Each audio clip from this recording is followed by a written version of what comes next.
Welcome back, everyone. This is the Oracle looks at the past year's predictions for the future. There's so many things to get to in this piece, but I'm doing it with some extra caution because this latest Mercury retrograde that we're still in has wreaked some extra havoc with some things going on for Dee and I over the past couple of weeks, like I'm sure it also has been for many of you as well.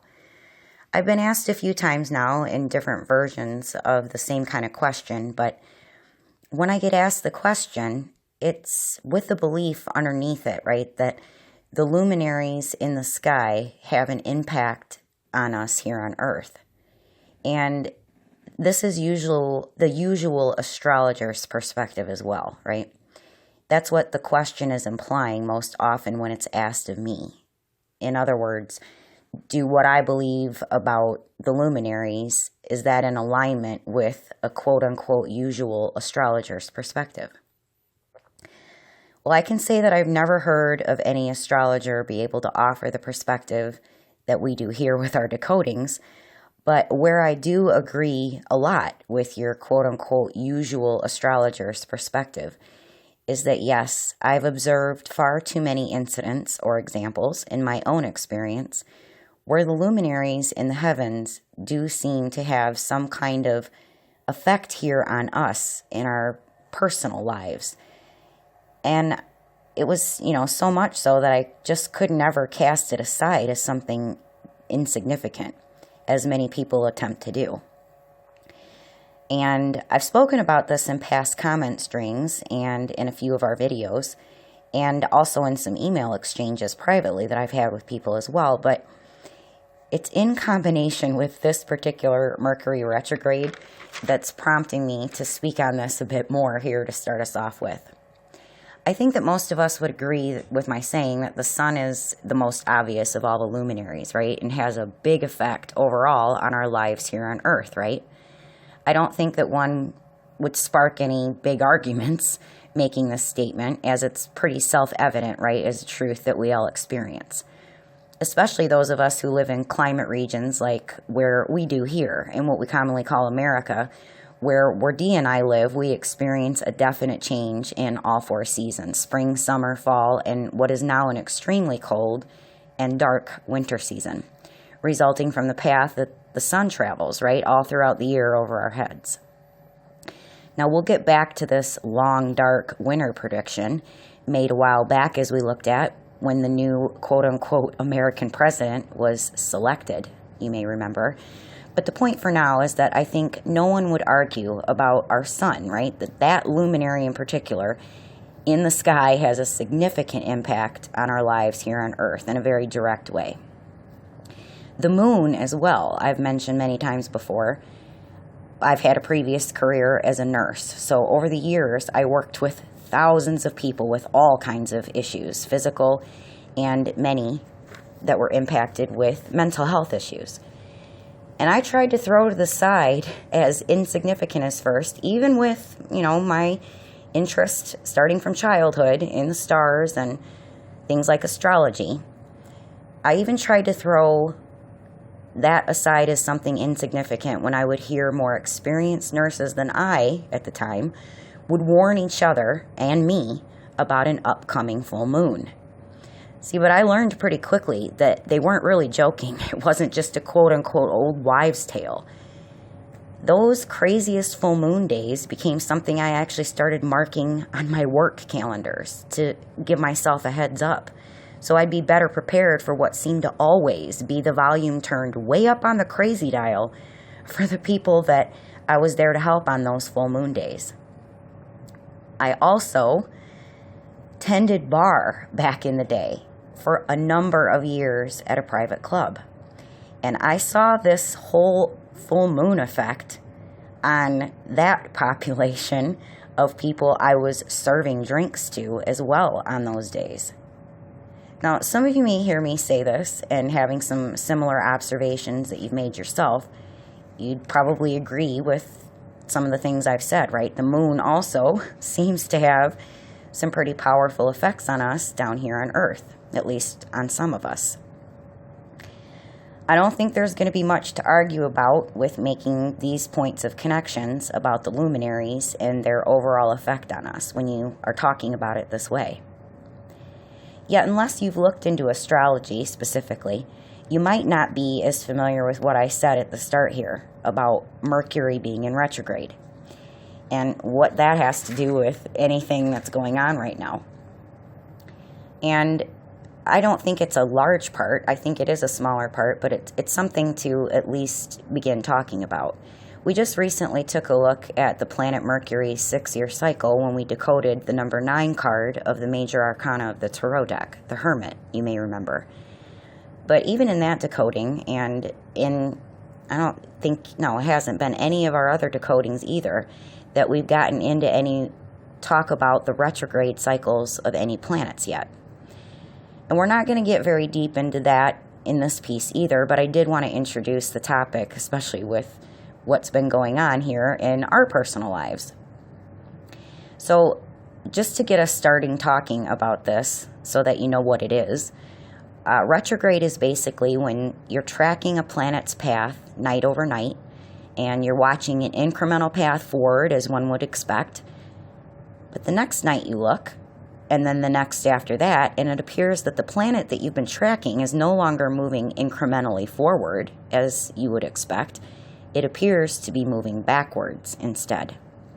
Now, each planet does this within its own cycle, where it retrogrades or appears to be moving backwards. And when each planet does this, and for how long it moves backwards, depends on which planet it is. Because as we're learning more and more about this in our decodings, each major luminary, the sun, the moon, and all the known planets, they each have their own individual paths that they travel. The fastest mover of all of them is Mercury. And so it's most often the planet that you will find retrograding the most, right, of all the planets. It usually retrogrades or moves backwards at least 3 times a year for a time period of about 3 weeks at a time. Every time that it's going backwards, that is, in Mercury's case. Now keep in mind that it really hasn't been all that long ago where astrology and astronomy were one field of study. But nowadays, they've been split into 2 and are described using very different terms. So today, if you go look up some information about planets retrograding in the field of astronomy, you'll get the supposed quote-unquote hard science perspective. And that will certainly come with the heliocentric model of the universe that we're all taught about in school, which we definitely know because just in large part of the discovery of the real all-seeing eye or the real oracle in the sky that we're learning more and more about throughout these decodings, the heliocentric model of the universe that we were all taught about is just another intentional deception. And it's so people like you and I would have a really hard time getting to the truth about where we all are and how things really work here. And then if you look into astrology, the quote-unquote, right, pseudoscience perspective, as is contrasted to the hard science, right, quote-unquote, perspective of astronomy. If you look to astrology for answers about the retrograde that planets do, whether or not they're using the heliocentric model of the universe as a given, the explanation of the retrograde planets given there is in context of how this movement of the luminaries affects us personally down here on Earth, and collectively, right, as well as individually. According to every astrologer I've ever heard talk about it, Mercury is said to rule the realms of short-term travel and communication. And this association makes sense when connecting that the planet Mercury is known as the messenger planet. And we're going to get, much deeper into that in future decodings, I'm sure. But Mercury being the messenger, because as we've seen, oftentimes it comes as a light bringer as well, like Venus, right? Before the sunrise, then Mercury leads the way in some parts of the year. It's also the fastest mover. So it makes sense that Mercury would be personified as a messenger. So that makes sense why Mercury then is the chosen ruler of short-term travel and communication, right?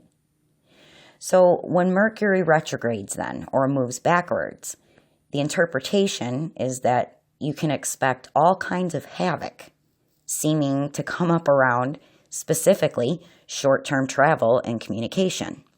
For example, cars break down, or emails get sent but end up in the digital void somewhere instead of to your intended recipient, that kind of thing. Maybe a miscommunication and an argument ensues over something really minor or stupid in another time when Mercury isn't in retrograde, right?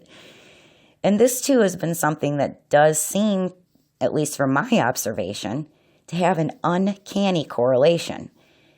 We've got Mercury in the middle of its backward travels, and this Mercury retrograde has specifically been a real doozy for us here.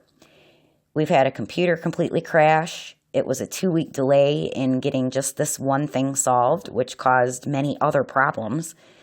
And there was also a ridiculous amount of communication errors and delays that occurred during this time.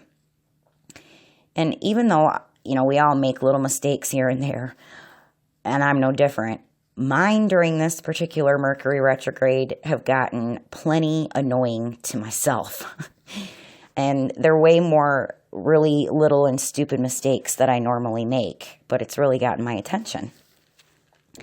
Another aspect that seemingly correlates to Mercury retrogrades, according to most astrologers, is that it's a time not to start any new projects, for obvious reasons, right? But a time to reevaluate and finish what you've already been working on. And that's also been a very deeply felt theme going on the last couple of weeks here for us. Especially for me, realizing that it was exactly at this time last year where we were just putting up all the finishing touches on our private video series that we'd spent the previous 2.5 years researching the discovery that we first made there, and then the time that it took to create it. But then because of the developing changes on social media, because of the outright censorship, we realized that in the middle of that project, closer to it being completed the first time, I had to go back and recreate it because the original plan was to make it public, and it was created to be published on YouTube. We had to go back and make it private and recreate many things that were in the video because that wasn't going to be the format where we realized that we were going to be able to share it. But we were just a few weeks away from all of that creation and then reworking time frame from first launching our private video series into the digital space. There was no way that I could have predicted at that time what was really coming next, and I don't think really anyone could have, or how 99% of us reacted and still are to what I call Dorona. But I also could not have predicted either that I was also only about 6 weeks away from making another enormous discovery, one that was even bigger than what we were just finishing up and putting out in the digital space. One that went perfectly, hand in hand with the first. It was the centerpiece, that masterpiece to the puzzle that we've been seeking to complete. And that's what we've been sharing here.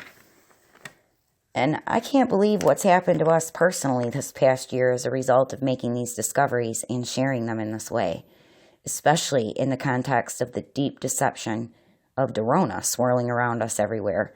But that wasn't all. It was all the rapid changes that were affecting us in very real ways, very negatively, and coming in from every angle. Some I've only briefly talked about in other videos, but some real tragedies we experienced along with all of this, I most likely won't ever get into talking about in a format like this, but the reason why fits better in with the context of privacy issues, right? Not because of censorship. And that's been a big, big factor that has affected what I can or am willing to talk about, risking what I know will happen in this environment of censorship. I can't even say certain words or even write them down when I'm on social media platforms. And this is something that I have talked about a lot. I've never been one to give up easily. I'll give it 100% effort. I'll perform all kinds of different tests to figure things out and get better in the process. I'll find a way to work around obstacles, in other words. And we've done all of that. It's all been done this past year as we've been introducing this work. I'm far beyond annoyed at this point in dealing with the censorship on social media platforms. And my trying to work around it just isn't going to work, I realize, no matter what I try to do about it in this context.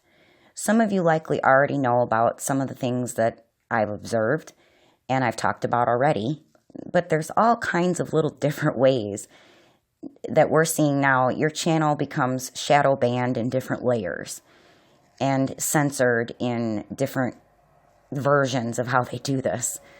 Our newest now that we've taken note of is how badly our comments are messed around with here on social media.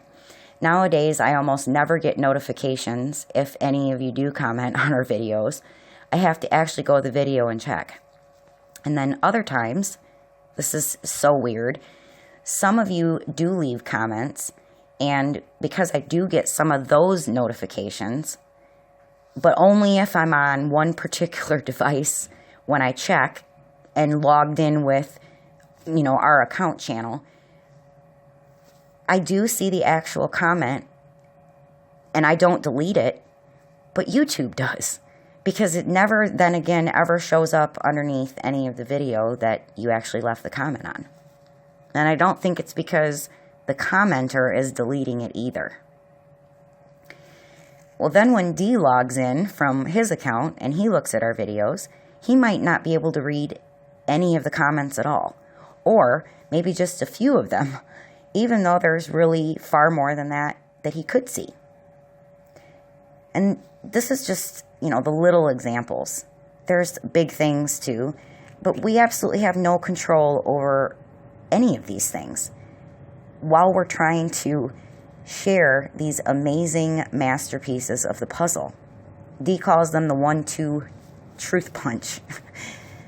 And it's stopping from hitting the amount of people we know, even though I've said it before, we know aren't the masses of people that we will reach. I know there just has to be way more than any social media platform will allow us to reach at this point. And over this past year, our focus has been mainly on just getting the work out here in a way that we could. But in light of the big elephant in the room that is censorship, our focus has been forced to shift. We've been looking into the best way to be able to have a place in the digital space where this work does have a better chance than it does here currently of reaching the people that it needs to. We'll use this channel here as long as we're able. I'm not going to get into the game of, creating a bunch of different channels and wasting time with that, because my focus now has to shift onto building a more private home for our work, to have a place for it that we at least have a bit more control over versus the no control we have here on social media platforms. Now, the speed at which I've been creating our videos and posting them, you're going to likely notice is going to slow down, because the idea going forward is to place the decodings that we've done so far, and more still to come, of course, into a more course-like format. And much like we've done with Volume 1 of our private video series, we want to have that information available along with other material all in one place, where we're able to have more control over the reach that we have, though I do realize that anything, anywhere, right, in the digital space these days may be easily censored if it's targeted for it. But hopefully that will be a vast improvement over the heavy censorship climate that we're experiencing on social media. And honestly, I'm just pretty fed up with trying to work around the childish tricks, right? It's just not a good look to just keep complaining or keep trying to do something that doesn't work without doing something different. And the work is just too important to be impeded this way. So we're not going to let this stop us from continuing to do it. So again, just another reminder, because things are changing more and more every day. If you haven't already connected with us with our current email, do that. Please send us an email. Just tell us that you want to stay connected should this channel get pulled down. And you'll know then when and where to find our work, should that ever happen. You can find the email address on the tail end of almost every video in the description box. Just click that downward facing caret mark or that chevron looking thing under the video to expand it, and you'll find it there as well. All right, so I did want to get into some juicier stuff here for the rest of this piece. Predictions. What we began talking about earlier in this piece. And I'm not going to make any new predictions here, of course, because it's Mercury retrograde. So we're just going to keep our focus on predictions that were already made over the past year and see how we did. So at this time last year, I said I couldn't have predicted that we were just a few weeks away, right, from making our second enormous discovery to share with you. The discovery of the masterpiece that I call the real oracle or the real all-seeing eye. Yet in doing our decoding work after making the discovery, there are, as it turns out, some things that I could and I did predict, and using, of course, the real oracle or the real all-seeing eye. And most of those predictions, when I look back over them, ended up being a direct hit. In fact, very few of them weren't direct hits, and none of them turned out to be way off in the bushes. You know, those kind of misses. I'm pointing this out because everyone knows, right, that an oracle is only as good as her accurate predictions, or only as good as her hits, right? So the question to ask here, I think, well then how good did this oracle turn out to be over the past year's predictions that we made with it? As it turns out, they were astonishingly accurate. Right down to who was going to win the most recent Super Bowl without having followed even a single play this entire football season. I was doing the research to do a video to decode the halftime show right after that. So over these last couple of weeks, right? And I ran straight into some things during that research that had me surprised yet again. You know, not to the point of astonishment of making these original discoveries, but they were pretty big pieces. And what it was that Dee and I was seeing led to even more mind-blowing finds over the last couple of weeks as well. And we're certain that no one has yet, or if they have yet, they haven't said anything to the rest of us about it. But when we came upon these newest findings, there's just no way I know now in this current climate, if I put it on social media in any form, we won't have a channel left to post on after that. It's truly mind-blowing to see just how many Liar Liar Pants on Fire Secret Drama Society cult members we found specifically on social media. And not that that's surprising in itself, but where we're finding them now is taking it to another level. We're finding them on YouTube with their own channels, playing totally different people, right? What appears to be just real people out here, doing their own thing, like we are. But who they're showing up with and who they're networking with, when you're looking past the Hollywood special effects that they do try to tone down, they're trying so hard to make these look like real, authentic, just everyday people like you and me. You see that they're just other characters that are being played by very famous people in disguise. They even pretend, we found over the last couple of weeks, in some cases, to be the small, struggling, trying to reach a larger audience and build their channels.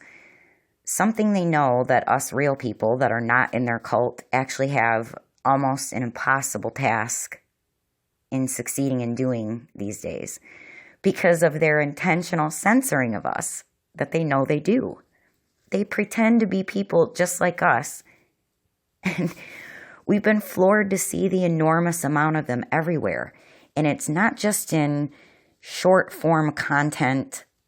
It's in long form interviews and about topics that really just blow me away. Over the past couple of weeks, I've seen a whole lot of things that even surprised me. And it's made the whole real censorship issue that we've really experienced here on social media make a whole lot more sense. The big picture, they did let us have social media for a while before they totally switched it around for what has become their new and now most effective stage. The Liar Liar Pants on Fire Secret Drama Society are crawling and slithering around in unbelievable numbers, y'all. We've found so many in the quote alternative or quote truther communities, the spirituality or higher consciousness communities. Hell, we've even found one of these very famous people pretending to be an at-home tarot card reader. And it looks like she's established a small but loyal following already. These people are the real virus. They are just freaking everywhere. And I admit, there were a couple of scholars, a few researchers, that I was holding my kind of last hope to, well, maybe they're legit. But one find in particular last week in that scholarly realm and the spiritual realm just really floored even me when we saw it. And that last hope of maybe that I was holding on to completely fell apart. All of this makes me know that there's just no way that this work is going to have any reach of any kind on social media. And it's because it's already become now what I realize was its original intention the whole time. It's just the newest stage for the Liar Liar Pants on Fire Secret Drama Society cult to set up and take over. And that's just another and biggest reason of all, I think, that this is going to end up being the death of real people and their channels. I don't mean the death physically of real people, but the death of real people's channels on YouTube from ever having any potential to have any real reach organically on any social media platform again, like it used to be back in the day. And this is something that goes for anything, right, that any real person like us is doing. It doesn't matter what the field is. We've seen this all over. This isn't just for people like us who talk about what some would say is controversial topics like our work. This is going to affect all real people and their real channels, no matter what they're trying to do. Except maybe with the exception of those putting out cute animal videos or something like that. But we found so many of these Liar Liar Pants on Fire Secret Drama Society cult members pretending to be, just what looks like your regular, real, everyday, right, like you and me YouTuber. It's astonishing, really. All right, but I did want to talk about more back to the point of the predictions, right, that this real oracle or real all-seeing eye enabled us to make when we discovered it. What other predictions were made that were big hits? Well, right before the correct Super Bowl prediction, we predicted a certain quote-unquote underground music artist, a supposedly independent of the music industry artist that was being intentionally blown up courtesy of the same Liar Liar Pants on Fire Secret Drama Society cult that he really is a part of, but claims that he isn't. It wasn't even, I don't think, a week after we made that prediction that same artist shows up on Fox News, of all places, being interviewed there. So I'm calling that one a big hit for obvious reasons. I mean, Fox News, right? Talk about mainstream for a supposed quote-unquote independent from the music industry artist. I know you'll be able to connect those dots pretty easily, right? There are many more. You can go back in our videos and see for yourself how many predictions actually were hits. But in one video where we looked at President Joe's story, remember it was, he who predicted a long, dark winter. And at the time I said I didn't know what to be on the lookout for. But so far this winter, we had a darkened White House during the Epiphany season, remember?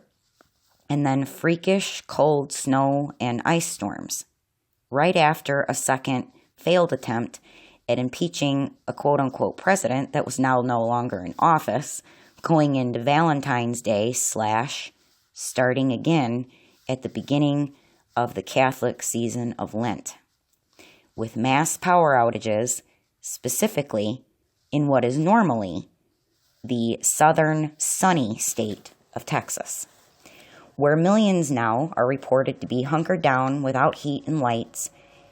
So in other words, millions of people in cold, dark houses in the middle of what President Joe predicted would be a long, dark winter. How did he know that? Too vague of a prediction, you think, to make these connections? All of this while millions have lost their jobs, their businesses, and still that promised stimulus check has been held out like a carrot on a stick. And still no relief in that way in sight. And here we are a year from where this all began, and there are still far, far too few adults to be found anywhere. Adults standing for the truth, for real love, and for being free of all of this harmful deception. Even though this decoding work that we share on this channel is going to be slowing down as we shift our focus a bit to get a new home for our work built, just connect with us by email, like I said, so we can invite you over to our own space when we get it completed, should you be interested in seeing it. And we will be getting that completed very soon. So stay tuned, because like I said before, we won't let this work be stopped from reaching those who need it to complete the puzzle for them too. This is all of our masterpieces in the making, and that's just way too important not to do everything we can to be able to reach those who really do need it. And though I predicted before that the numbers aren't going to be massive, I know there's got to be certainly more than the few hundred we've reached over the past year. I know there's got to be many, many more than just that. Or maybe we're going to find out that that's just me being too idealistic again. We'll see. One thing for sure, and I did correctly predict it from day one of our discovery of it. The oracle that we discovered, it is the real deal. It can be trusted to be correct and is just downright magnificent. Not something that is to be a stand-in of sorts to be worshipped by us like a god, but to know that it's a magnificent creation of the real creators, the creator of all the heavens and everything that moves within it, and the stillness and silence that doesn't, and the space between the two, holding things somehow together as everything keeps on spinning and moving. The question everyone has to answer ultimately for themselves is how they choose to move along their life journey within it. For us, we're choosing truth and love to guide our way. And with that, I think that's a good place to end this one here. And until next time, be well.